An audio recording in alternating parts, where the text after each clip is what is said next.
Hello, this is Lesson 1-9, Understanding Scientific Notation. Go ahead and pause your video and try these 3 warm-up problems. Okay, so for the first one, it says solve for the given variable y to the third power equals 64. Since you see to the third power, that tells me that we need to take the cube root of both sides. So I'm going to take the cube root of y to the third power, and I get y because our 3's cancel out. And if I take the cube root of the right-hand side, the cube root of 64, what that means is what times what gives you 64. All right, and the correct answer is 4. 4 times 4 is 16, and then 16 times 4 gives you 64. So y equals 4. Now, cube roots only have one solution, so that is all we have to write for that. If this was a square roots have 2 solutions. Okay, for this one, evaluate 1/5 to the negative third power. So we know we never want to have a negative exponent. So to undo that, we have to take the reciprocal of the base. So by taking the reciprocal of the base, we get 5/1. We're basically flipping it upside down, and this will turn into the third power. Okay, now looking at this, 5 divided by 1 is really 5 to the third power. 5 to the third power means 5 times 5 times 5. So my correct answer would be 125. Okay, if it asks you to leave it in exponential form, then you can just keep it as 5 to the third power. Okay, so this one here says simplify the expression d to the negative third times d to the fifth. Your answer should have positive exponents. So since this is the product rule, we're multiplying like bases, we need to add our exponents. So my base is going to stay d. -3 plus 5. Well, if I'm thinking about a number line and I'm at -3, if I add 5, I'm moving 5 spaces to the right. So -3 to 5 will give me a positive 2. Okay, and we're allowed to have this because it's a positive exponent. If it was negative, we'd have to flip it like we did for number 2. All right, in today's lesson, Understanding Scientific Notation, we are going to be writing very large and very small numbers in scientific notation, and you should be able to convert back and forth between the 2 different forms. So first, I want to show you what is scientific notation and why we use it. So I'm just going to show you this little mini video. We're not going to watch the whole thing, but I just want to show you real quick. Don't worry about there is no sound.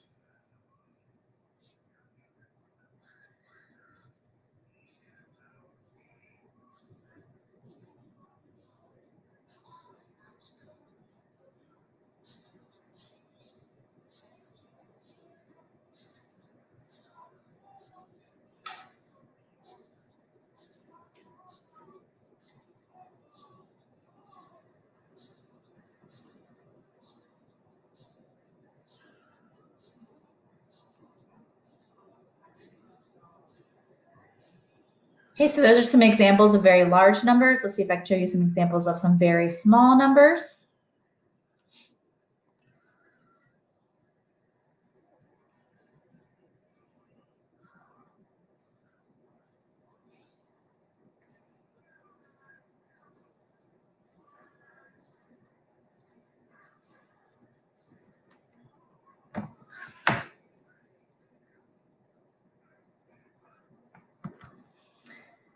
Okay, let me go ahead and close this out.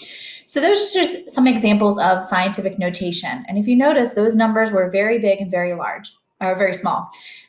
So we end up rewriting them as powers of 10, like we did in our last lesson, just to make it easier to work with. Some of these numbers are so big, when we try to put them on our calculators, they just won't fit.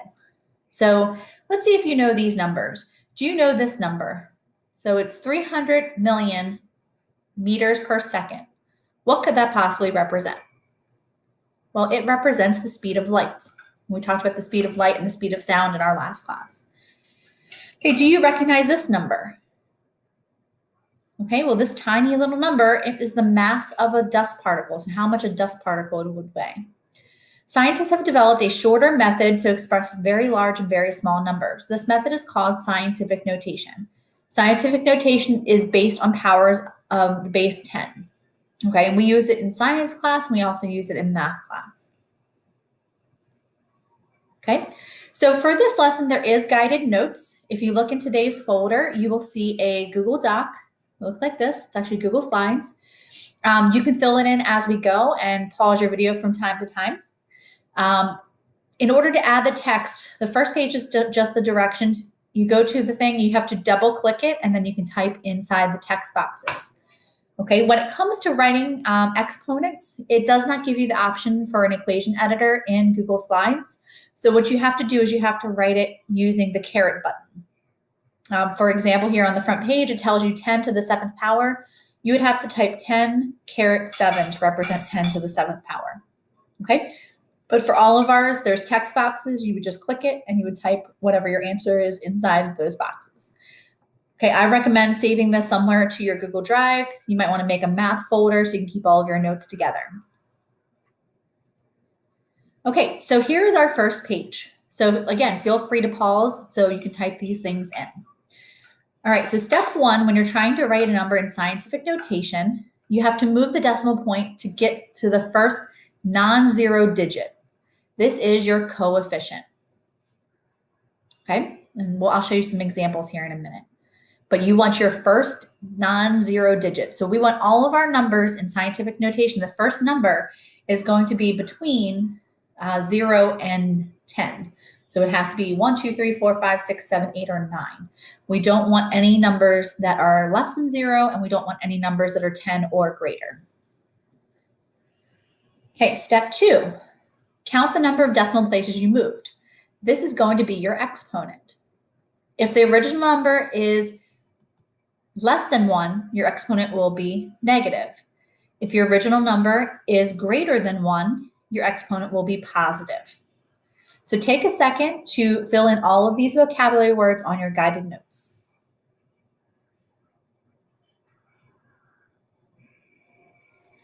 Okay, so let's see some examples of this. Our first number is 26,400,000. Okay, so we want to create a non-zero number. We want our number to be between 0 and 10. Okay, so no double digits at all. So what I'm going to do is I'm going to take my decimal point and I'm going to place it here between the 2 and the 6. Okay, because 2.64 is between 0 and 10. Okay, so 2.64 will be my coefficient, or my number that goes in the front. Okay, my answer is going to be times 10 to some power. To figure out what power it is, we need to move this decimal point to the right. And we're going to say how many points it takes to get to the end. What I like to do is kind of draw little hoops. Okay, little, I don't even know what you would call them, but you can see what I'm talking about. So 1, 2, 3, 4, 5, 6, 7. It took 7 jumps to get from that decimal point to the end. Okay, so because my original number is bigger than 1, I'm going to have 7 as my exponent. Now let me show you what this is when I type it in the calculator. So you can use your Desmos calculator, or you can use a TI-84, whatever you have available. But if I type in 2.64 times 10 and raise it to the 7th power. Okay, see how I get my original number back. Okay, that's a great way to double check. Be careful though, because as our numbers get bigger, they may be too big to fit on the screen. Okay, example 2 is an example of a very small number.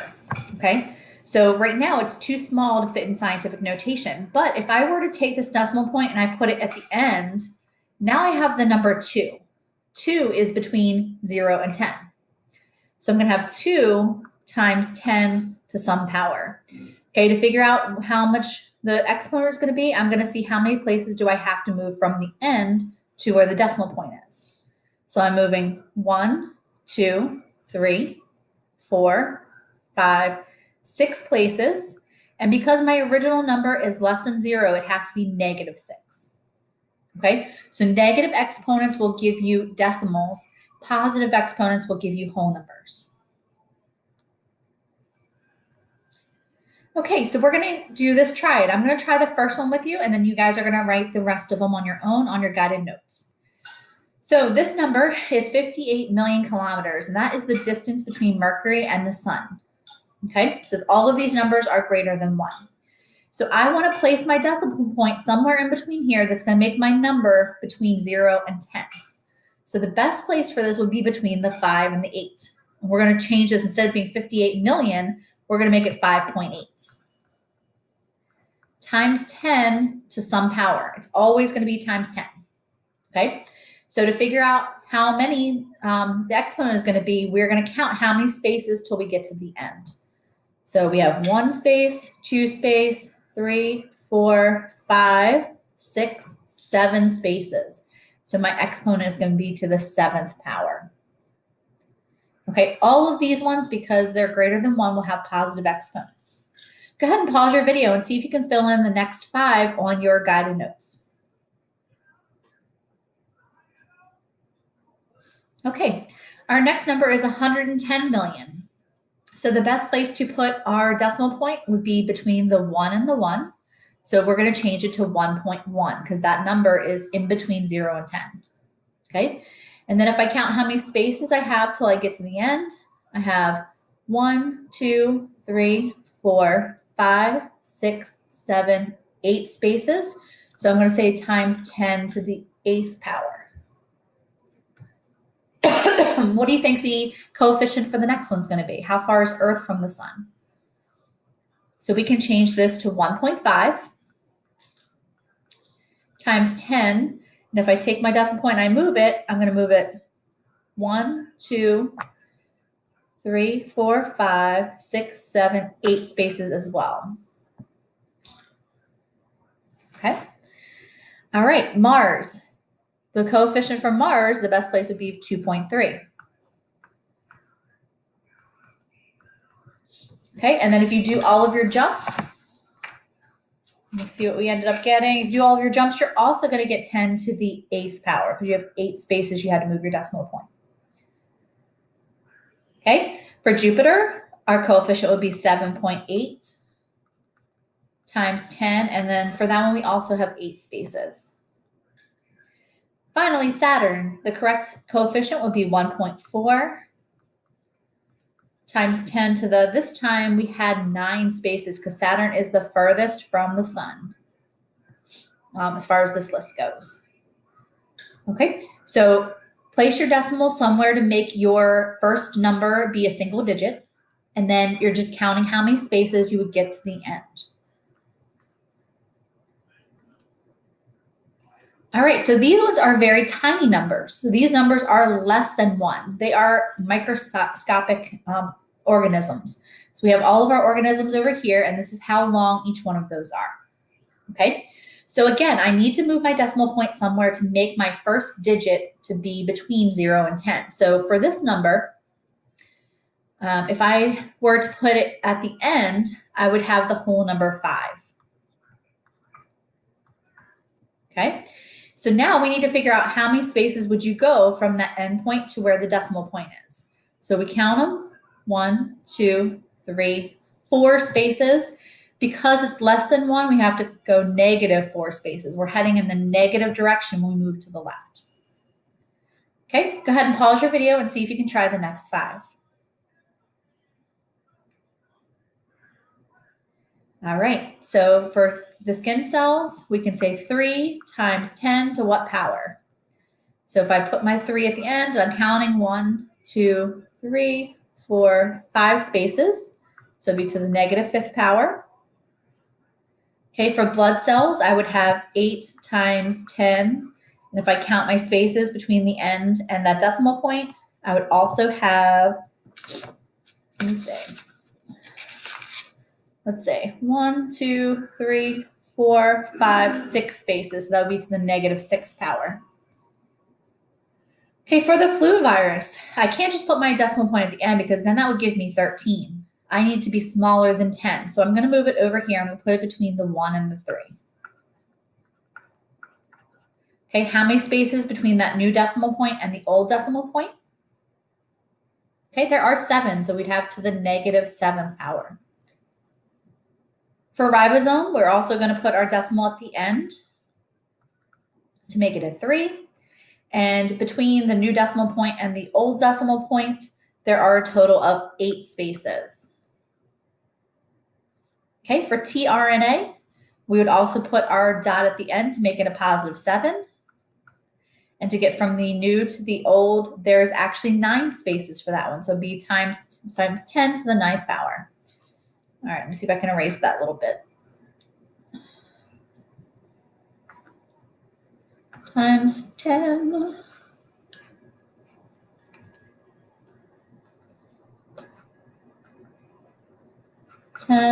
To the negative 9th power.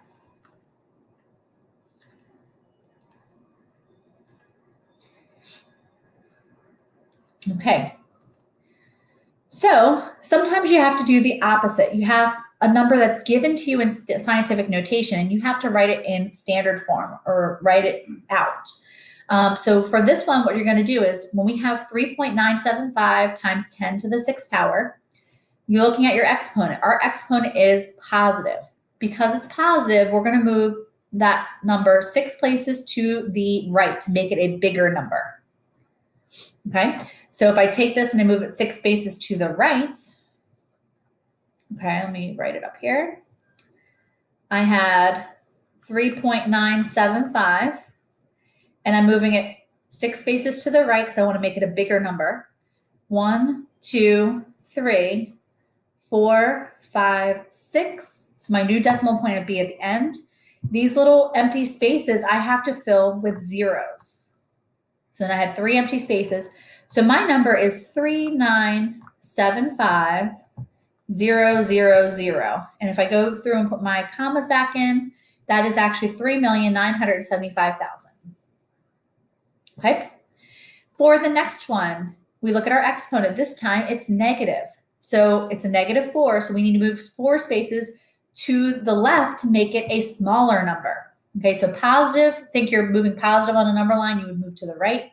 Negative, you move to the left. Okay, so let's try this one. I have the number 7.863, and I want to move it 4 spaces to the left to make it a smaller number. So there's 1, 2, 3, 4 spaces, and I fill in those holes. Okay, so my new number is 0.0007863. Okay, so this is like working backwards, giving you scientific notation you have to write in standard form. So let's give it a shot. Let's try a couple more together, and then I'll have you try some on your own. Okay, so in this one, I see a negative exponent. So that tells me I need to move in the negative direction 4 spaces. So since my number is 1.35, I'm going to write 1.35 here. And I'm going to take my decimal point and I'm going to move it 4 spaces to the left. 1, 2, 3, 4. All right, so I see that I have 3 empty holes here, so I'm going to fill them with zeros. So my new number is 0.000135. Okay, on this one, I have a positive exponent, so I'm going to move 7 spaces to the right because the positive numbers on the number line will be on the right. So I have 5.8, and then I want to move 7 spaces, so we're going to go 1, 2, 3, 4, 5, 6, 7. So I see there's 1, 2, 3, 4, 5, 6 sections that do not have anything in them, so I'm going to fill them with zeros. So if we're looking at this, if I put my commas back in, we're looking at 58 million. Okay. All right. So I'm going to have you guys try these ones. So they're giving you numbers in scientific notation. Some are big numbers and some are small numbers. What I recommend is if you need to move to the right, so you have a positive exponent, put your number on the left side of the square. That way it'll give you room to write on the right. If you have a negative exponent, I would write on the right-hand side because you're going to have to move your decimal left. So go ahead and pause your video and see if you can try these ones and come back and check. All right. So the speed of light.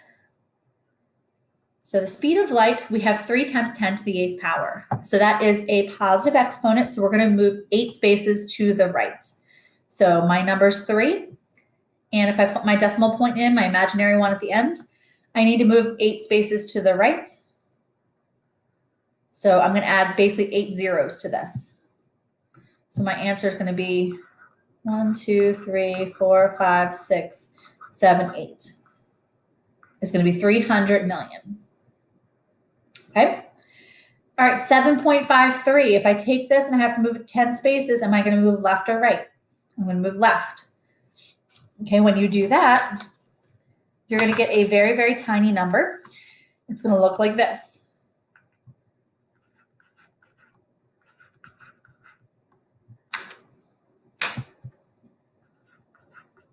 So 9 zeros, then 753. All right, for the size of the pollen grain, again, I see a negative exponent, so this is going to be a small number. Okay, I'm going to take my decimal point that's in between 2.5, and I'm going to move 4 spaces to the left, which would give me 3 zeros, then 25. All right, the diameter of the Earth is going to be a very big number. So I'm going to take this decimal point and move 7 spaces to the right. So we're going to end up with 1, 2, 1, 7, 5, and then we're going to have 3 more zeros at the end. Okay, finally, for thickness of hair, it's a negative exponent. We're going to move 7 spaces to the left. So our final answer is going to have 6 zeros in the front and then 1 7 at the end. Sorry, there should not be a space there. Let's see if I can move it. I can't, but there's no space in between. So how did you guys do? All right. So your exit ticket is on Schoology today. They are these 4 problems. 2 of them you're going to write in scientific notation. So you're going to write them as a power of 10. Make sure that you use the correct positive or negative exponent. Then the second 2, you are going to write them in standard form. So you're going to write them out in its entirety like we did on the last 2 problems. Okay, if you have any questions, please send me a message on Schoology or through email. You also have your notes that you can look at to see how you did.